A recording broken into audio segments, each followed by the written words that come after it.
فرش التراب يضمني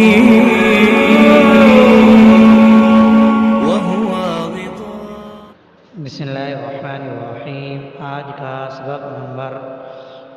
14 ہے.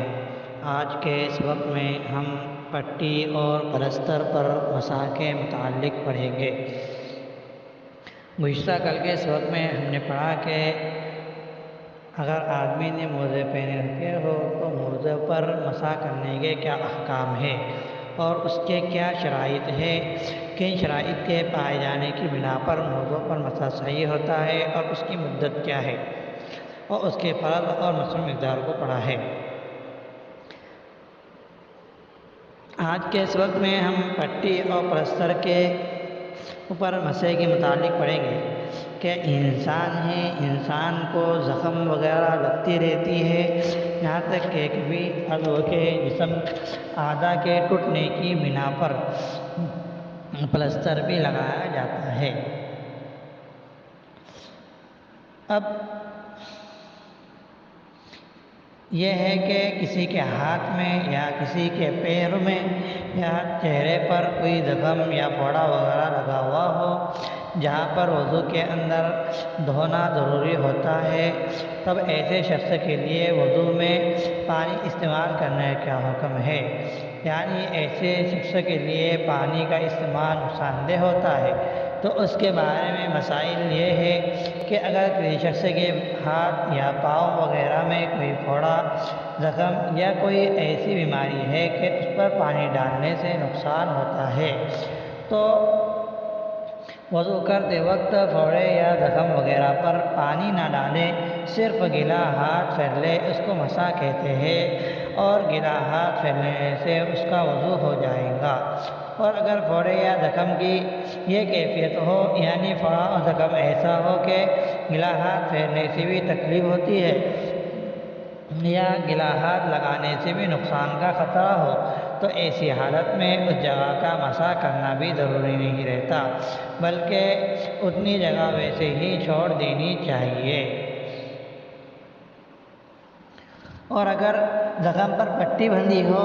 اور پٹی کھول کر زخم پر مسح کرنے سے نقصان ہو یا پٹی کھولنے باندھنے میں بڑی دقت، پریشانی اور تکلیف ہو یا کسی چوٹ وغیرہ کی وجہ سے کسی عضو پر پلستر کیا ہوا ہو، تو ان تمام صورتوں میں پٹی اور پلستر پر مسح کرنا درست ہے. یعنی کب ہے؟ جب کہ پٹی اور پلستر کے کھولنے میں نقصان ہو، بڑی دقت اور تکلیف ہوتی ہو. لیکن اگر پٹی کھولنے میں تکلیف اور نقصان کا خطرہ نہ ہو یا کھولنے یا باندھنے میں کوئی بڑی دقت نہ ہوتی ہو، تو ایسی صورت میں پٹی پر مسح کرنا درست نہیں، بلکہ پٹی کھول کر پلستر کھول کر زخم پر مسح کرنا چاہیے. اور ایک مسئلہ کہ اگر دونوں ہاتھوں میں سے کسی کے ایک ہاتھ یا پاؤں پر پٹی بندھی ہوئی ہو یا پلستر کیا ہوا ہو اور دوسرا ہاتھ اور یا دوسرا پاؤں صحیح سالم ہو، تو پٹی والے ہاتھ اور پاؤں پر مسح کریں اور صحیح سالم ہاتھ پاؤں کو دھونا ضروری ہے. یعنی ایک ہاتھ صحیح ہے اور ایک ہاتھ پر پلستر کیا ہوا ہے تو پلستر والے ہاتھ پر مسح کریں گے اور صحیح والے ہاتھ پر کو دھویا جائے گا. یہ نہیں کہ ایک پر مسح کیا تو دوسرے پر مسح کا حکم ہو گئے. اور اسی طرح یہ بات بھی یاد رکھیں کہ پٹی وغیرہ پر مسح کے جائز ہونے کے لیے ضروری نہیں کہ وہ طہارت کی حالت میں باندھی ہو، لہذا اگر پٹی ناپاکی کی حالت میں باندھی ہو تب بھی اس پر مسح کرنا جائز ہے. اب یہ نہیں کہ آدمی کو اگر کوئی زخم لگ جائے تو پہلے وہ وضو کر لے، وضو کرنے کے بعد میں پٹی باندھے، بلکہ یہ ضروری نہیں ہے. بلکہ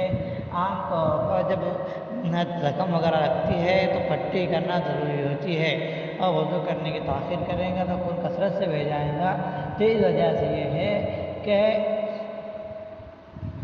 اگر پٹی بغیر طہارت کے ہاتھ میں بے وضو ہونے کی حالت میں باندھ دی گئی ہو تب بھی اس پٹی پر وضو کے وقت مسح کرنا جائز ہے. اب یہ بات یاد رکھیں کہ پٹی کے باندھے ہونے کی حالت میں غسل کی ضرورت پیش آ گئی، پلستر کے ہونے کی حالت میں غسل کی ضرورت پیش آ گئی تو پٹی وغیرہ پر مسح کی وہی تفصیل ہے، پلستر پر مسح کی وہی تفصیل ہے جو وضو کے بیان میں گزری، جو ہم نے ابھی وضو کے سلسلے میں پڑھی ہے۔ یعنی اگر وضو میں پٹی بندھی ہوئی ہو تو اس کو مسح کرتے ہیں، اور مسح کب درست ہوتا ہے جو ہم نے پڑھا ہے وہی غسل کی صورت میں بھی ہوگا۔ اب پٹی پر مسح کو توڑنے والی چیزیں تو یہ ہے کہ اگر پٹی وغیرہ کھول کر گر پڑے اور زخم اچھا نہیں ہوا تو اب وہ وہی پٹی باندھ لے یا نئی پٹی باندھے، تو دونوں حالتوں میں پہلا مسح باقی ہے، پھر مسح کرنے کی ضرورت نہیں ہے۔ لیکن اگر زخم اچھا ہو گیا ہے اور پٹی باندھنے کی ضرورت نہیں رہی تو مسح ٹوٹ گیا، بس تب اس کے لیے حکم ہے کہ وہ اتنی ہی جگہ کو دھو کر نماز پڑھے، سارا وضو دہرانا ضروری نہیں ہے۔ یعنی زخم اور پٹی کی جو جگہ تھی اسی جگہ کو جو ہے دوبارہ وضو کرنے کی ضرورت نہیں ہے۔ اور اسی طرح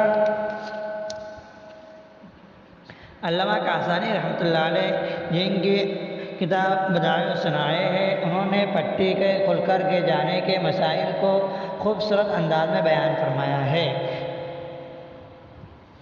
کہ پٹی کے زخم سے اتر جانے کی دو صورتیں ہو سکتی ہیں، یا تو زخم اچھا ہو گیا ہوگا یا ابھی اچھا نہیں ہوگا۔ اگر ابھی اچھا نہیں ہوا ہے تو پٹی اتر کر گر گئی تو یہ صورت یا تو نماز کی حالت میں پیش آئیں گی یا نماز سے باہر۔ چنانچہ اگر پٹی اس حالت میں گری کہ ابھی زخم اچھا نہیں ہوا تھا اور وہ نماز کی حالت میں گری تو نماز جاری رکھے، یعنی نماز کو پڑھتا رہے اور نماز کو نئے سرے سے لوٹانے کی، دوبارہ پڑھنے کی ضرورت نہیں ہے، یعنی اس شخص کی نماز نہیں ٹوٹیں گی۔ ایسی حالت میں پٹی گرنے سے وضو اور نماز میں بھی فرق نہیں پڑتا، یعنی زخم اچھا نہیں ہوا ہے اور پٹی گر جائے تو نہ نماز ٹوٹیں گی نہ وضو ٹوٹے گا۔ اور اگر وہ زخم اچھا نہ ہونے کی صورت میں نماز سے باہر پٹی گری ہے،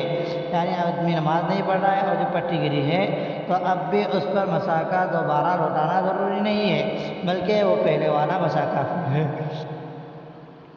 خواہ یہی پٹی دوبارہ باندھ لے یا کوئی اور نئی پٹی باندھ لے، اس کو وضو نہیں ٹوٹے گا اور نہ مسح دوبارہ کرنا پڑے گا۔ لیکن اگر پٹی ایسی ہاتھ میں گری کہ زخم اچھا ہو چکا تھا تو اب اس کی وہی دو صورتیں ہیں، یا تو نماز کے ہاتھ میں گری گی یا نماز کے باہر۔ اگر پٹی ایسے ہاتھ میں گری کہ زخم ٹھیک ہو چکا تھا اور یہ شخص نماز کی حالت میں تھا تو صرف زخم والی جگہ دھو کر دوبارہ نماز پڑھے، تب بھی سارا وضو لوٹانا ضروری نہیں ہے۔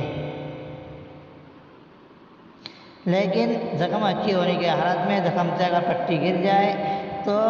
نماز ٹوٹ جائیں گی، لیکن اور زخم والی جگہ کو دھونا پڑے گا، دوبارہ وضو نہیں ٹوٹے گا، یعنی دوبارہ وضو کرنے کی ضرورت نہیں رہے گی۔ اور اگر پٹی ایسی ہاتھ میں گری کہ زخم اچھا ہو چکا تھا اور یہ شخص نماز سے باہر تھا، اب یہ شخص پہلے سے بے وضو تھا تو وضو کرتے وقت یہ زخم والی جگہ دھوئے گا، کیونکہ اب اس کا زخم کا عذر ختم ہو چکا ہے اور نماز پڑھے گا۔ اور یہ زخم والی جگہ کو دھونا اس وقت ضروری ہے جبکہ وہ زخم والی جگہ ان اعضاء پر ہو جو جن کا وضو میں دھونا ضروری ہوتا ہے، یعنی چہرہ، ہاتھ اور پیر وغیرہ۔ اگر زخم والی جگہ کسی ایسے اعضاء پر ہے جن کا دھونا وضو میں ضروری نہیں ہے تو پھر وضو کر لے اور زخم والی جگہ کا دھونا ضروری نہیں ہے۔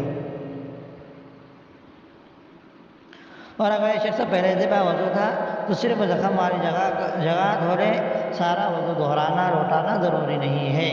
بشرطے کہ وہ زخم وضو والے اعضاء پر ہو۔ اگر زخم وضو والے اعضاء پر نہ ہو تو جب بھی اس کا دھونا ضروری نہیں ہے۔ اب تک ہمارا وضو کے متعلق احکامات کے متعلق اسباق ہوئے ہیں۔ کہ سب سے پہلے ہم نے پانی کے مسائل کے متعلق پڑھا تھا، کیونکہ وضو اور غسل یہ پانی کے ذریعے ہوتا ہے، اور اسی طرح پھر ہم نے وضو کے حکام پڑھا کہ کون سی وضو میں فرائض کیا ہے، اور وضو کے توڑنے والی چیزیں، نہیں توڑنے والی چیزیں، اور پھر ہم نے غسل کے بیان کو پڑھا۔ پھر وضو اور غسل میں پانی ہے، پر پانی اگر نہیں پائے تو مٹی کے ذریعے طہارت حاصل کرے، تو اس کے متعلق پڑھا۔ اور پھر ہم نے وضو کے اندر پیر دھونا ضروری ہے، لیکن اگر کسی نے موزے پہنا ہو تو موزے پہننے کی حالت میں وہ موضوع پر مسا کرے، تو اس کے متعلق گزشتہ ہم نے پڑھا ہے۔ اور آج کے سبق میں ہم نے یہ پڑھا کہ وضو کے اندر اگر جسم یہ ہو کہ وضو کے اپنے جسم وغیرہ پر کوئی زخم وغیرہ ہو تو وضو کے اندر اس چیز کو دھوئے یا نہیں، تو ہم نے اس کے متعلق پلستر اور پٹی پر مسائل کے متعلق ہم نے تفصیل سے آج کے سبق میں پڑھا ہے۔ کل انشاءاللہ تعالی ہم نجاست اور گندگیوں کے متعلق پڑھیں گے۔